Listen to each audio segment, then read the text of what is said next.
एक व्यक्ति था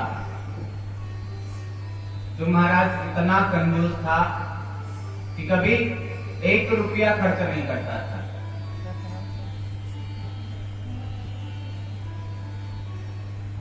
एक बार उनके पड़ोसियों ने कहा कि आप ना कोई पूजा पाठ करते हो, ना भजन कीर्तन करते हो, कम से कम एक बार जाकर गंगा स्नान कर लो,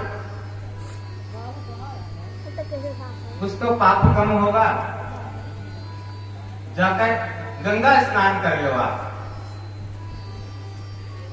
लोक लज्जा के कारण वह गया और घाट पर गया तो उसने देखा घाट पर बहुत भीड़ था। यह देखकर वो वहां से धीरे से खिसक लिया और वह जहां शमशान घाट था वहां चला गया। उसने सोचा घाट पर नहाऊंगा तो पंडा बाबा मिलेंगे, तो कुछ देना पड़ेगा। फिर शमशान घाट पर वह चला गया, सोचा यहाँ कौन आएगा विश्राम। गया तो इधर उधर देखा, कोई दिखाई नहीं दे रहा था। सोचा चलो जल्दी से एक डुबकी लगा के निकल लेता हूं।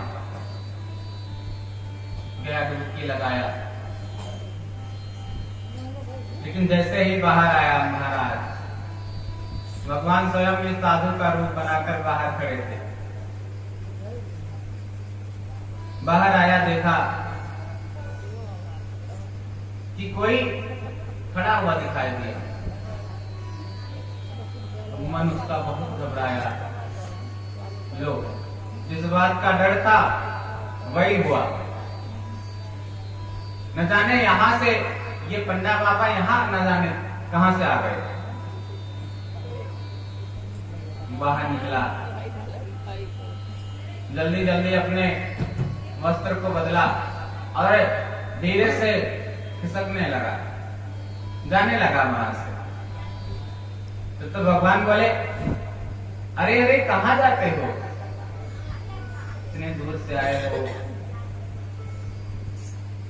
कुछ गौदान कर लो।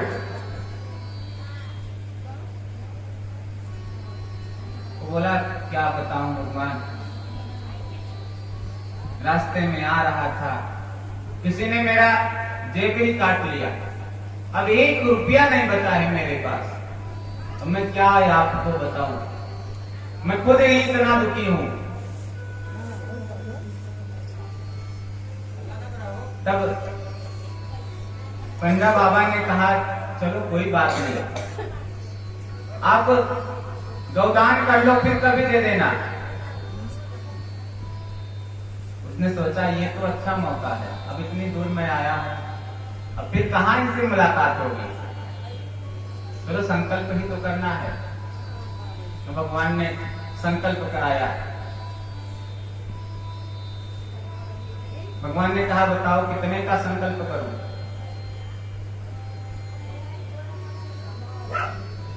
क्या बताऊं महाराज, अब आपसे मैं अपनी परेशानी क्या बताऊं, मैं बहुत गरीब हूं। भगवान ने कहा, तब भी बताओ, कुछ तो बताओ। उसने कहा, भगवान 1 रुपए का संकल्प कर लो आप। अब 1 रुपए का संकल्प हुआ। वह संकल्प करके अपने घर आया। भगवान ने कहा था कि कभी मिलेंगे तो हम आपसे ले लेंगे। उसने कहा, मनी मन में कहा कि चलो अब कहाँ मिलोगे। तब वह जैसे ही घर पहुंचा, पत्नी ने कहा कि बड़ी जल्दी आप लौट आए। अरे नहाने ही तो गया था, नहाकर मैं चला आया। अच्छा ठीक है, बैठिए। पानी लाया, सामने रखा। पानी पी ही रहे थे तब तक कोई बाहर आ गया और दरवाजा खटखटाने लगा। पत्नी ने कहा कि जाओ देखो दरवाजे पर कौन है। पत्नी ने दरवाजा खोला तो देखा एक बाबा जी बाहर खड़े हैं। उसने कहा महाराज आप कौन हो? भगवान ने कहा आप मुझे नहीं पहचानोगी, जाकर अपने पतिदेव से कहिए कि जिसे उन्होंने संकल्प दिया है वो बाबा आए हैं और आकर हमसे मिल ले। पति ने कहा ठीक है बाबा आप ठहरिए, मैं अभी उन्हें बुलाकर लाती हूं। अंदर आया, कहा कि एक बाबा आए हैं, आपने कोई संकल्प किया है क्या?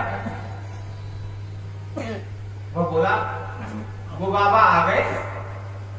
अरे हाँ बाबा आ गए और कह रहे हैं कि संकल्प किया है, पैसा मांग रहे हैं। उसने कहा कि मैंने सोचा था कि इतने दूर से कहा ये बाबा मेरे घर आएंगे, ऐसे ही मैंने संकल्प कर दिया था। अब मुझे क्या पता था कि मेरे पहुंचने से पहले ही ये पहुंच जाएंगे। न जाने किसने इन्हें रास्ता बता दिया। जा तू जाकर कह दे कि उनकी तबीयत बहुत ज्यादा खराब है और वह सोए हैं, अभी नहीं आ सकते। जाकर कह देना कि बाबा आप जाओ, फिर कभी आकर आप अपना पैसा ले लेना। उनकी पत्नी गई और बाबा से बोली महाराज क्या बताऊं, उतनी दूर से आए हैं, तबीयत खराब हो गई है, कह रहे हैं आप जाइए, फिर कभी आकर आप अपनी दक्षिणा ले लीजिएगा। भगवान तो भगवान है। भगवान ने कहा अरे देवी, उसने मुझसे संकल्प लिया है, मुझे अपना गुरु समझा है, तो गुरु का कर्तव्य होता है कि अपने चेले के सुख दुख में उसके साथ रहे। चलो कोई बात नहीं, तबीयत ठीक नहीं है, मैं यहीं इंतजार कर लेता हूं, आपके घर पे जो एक दिन रुक जाता हूं। अब तो महाराज पत्नी फिर अंदर गई, कही क्या ये कौन सी बला आपने पाल ली है? वो बाबा कहते हैं कि अब जब तक तबीयत नहीं ठीक हो जाती तब तक मैं यहां से नहीं जाऊंगा।